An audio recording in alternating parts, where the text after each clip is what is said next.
March 23rd, 2021. How's it going, guys?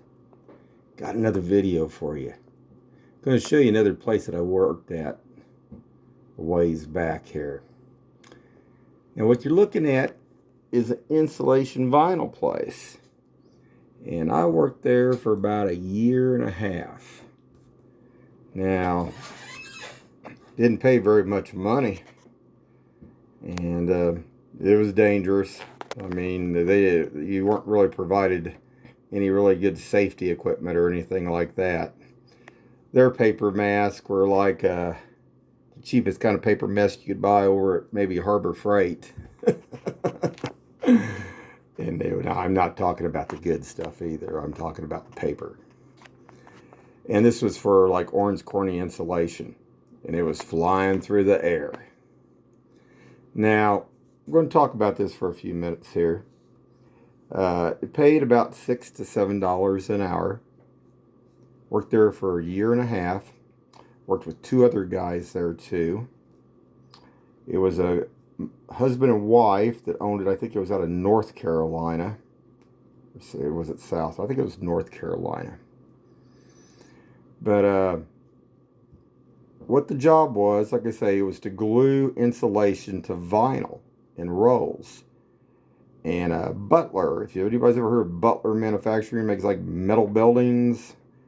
Anyway, we also had like their machines that they used to unroll the insulation that they put across there. I don't know how, I never got to actually see one work, how they actually used them, but we worked on those things too there. The other two guys, on top of running the machine, also had to be truck drivers and had to drive about I don't know, probably 20, 22-foot truck. And that's what I was going to talk about too, is upkeep of the vehicle, of this truck, it was very unsafe.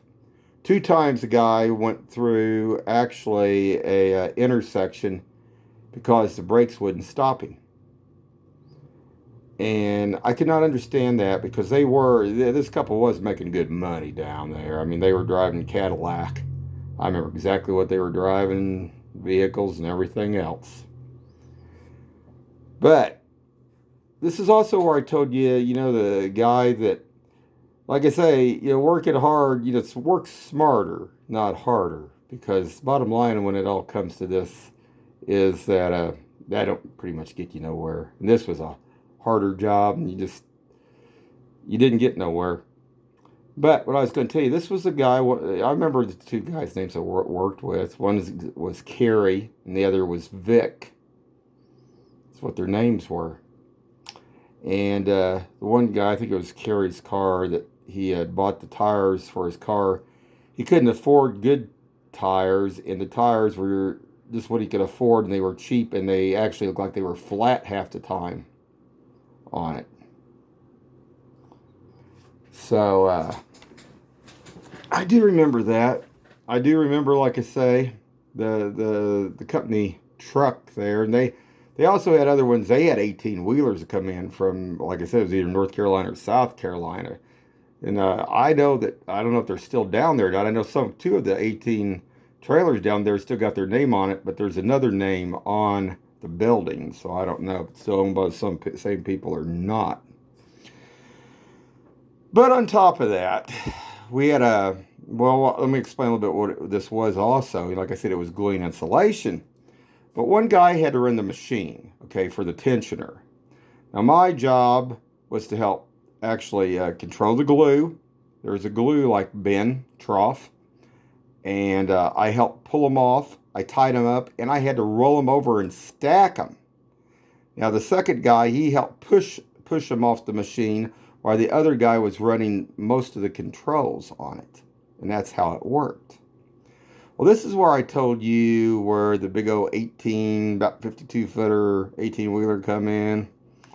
And it had 55-gallon drums of manure in the drums. And it was over 100 degrees that day. And the guys, what they did, I had to crawl up across that trailer. It was 52 feet on my stomach. on my knees and stomach and roll all those insulation rolls up into that 18-wheeler. That was nice and smelly, guys. Not bad for $6 or $7 an hour.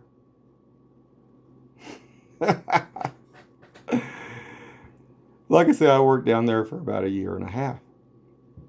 And not good. It wasn't good. And like I say, the vehicle, this is why DOT checks these trucks.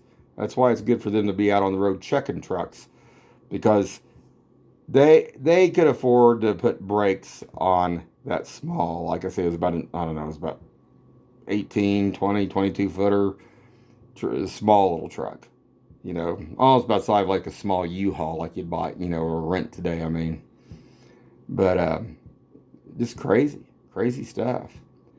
Now these guys also, I mean, they were okay to work with, but they were also hooked on drugs. Come back one day from eating lunch, and one of the guys had actually threw his cigarette pack away.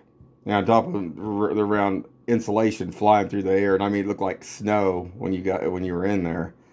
But both the guys were in the dumpster. And I was like, "What are you guys doing in the dumpster?" He said, "Well, he lost his cigarette pack." Well, later on, I seen him get the cigarette pack, but I seen what was in it, and it was like one little speed pill, and that I can't imagine somebody. I mean, people the way they are being addicted to all this stuff like that. But they get that way.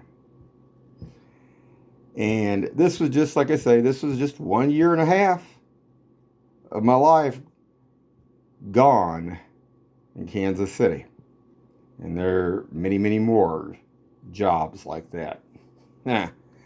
But I laugh at it now because, I mean, you have to. I mean, it's just, you just in the perspective of what it is. But the thing of it is about the younger generations here and stuff, they don't get it. I mean, the bottom line is you either need to make sure you get a degree or you better know somebody. Because if you don't know somebody in Kansas City or you don't have a degree, you're not going to go very far here. Not in Kansas City anyway. Now, other states, other places, oh yeah, you can work your way up. Here, I don't see it. I really don't see it.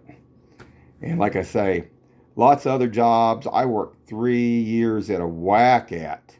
And it just went from one thing to another, to another, to another. Like I said, I got my HVAC license, but then they had me or cutting the lines. But that was before I got my license and didn't know anything about it. They were doing bad things. And then it was like a $50,000 fine for the place, $50,000 fine for the person. It's like, oh no. After I got my license, I'm not going to do that. But this is just another deal. And I'm going to bring up one other thing. Hold on just a second. Okay, I'm back, guys. One other thing I'm going to say is, do you remember when I did some of the parts of Kansas City, if people did get to see some of it? There was a couple that broke down here. And I'm going to show it real quick. And I looked at this guy, and I'm thinking, okay, now, this couple looks like a hard-working couple. I mean, he's got holes in his jeans and everything else. I mean, and down in this area, down through these places where you work down through here, that's the way it is. I mean, it's like that. But I was thinking that they lost their wheel. They're not out there. They ain't holding a sign up for help. They're not panhandling. Their vehicle actually has a real license plate that was up to date, believe it or not. I could see it. It was up to date on it. And I was just thinking about this, And then I think about all these people out here that are getting by that don't have no license plates, that don't have no tags, in the sense, or driving around with temp tags. And I mean, these people, I'm sure they have insurance. I'm sure they paid for an inspection on their vehicle. But then why do all these other people get to go run around in all these other vehicles, in these newer vehicles that might not have any registration? They don't have no registration. They don't, it's invalid. But here's somebody that's working hard, probably. I'm just, that's what people need to understand here.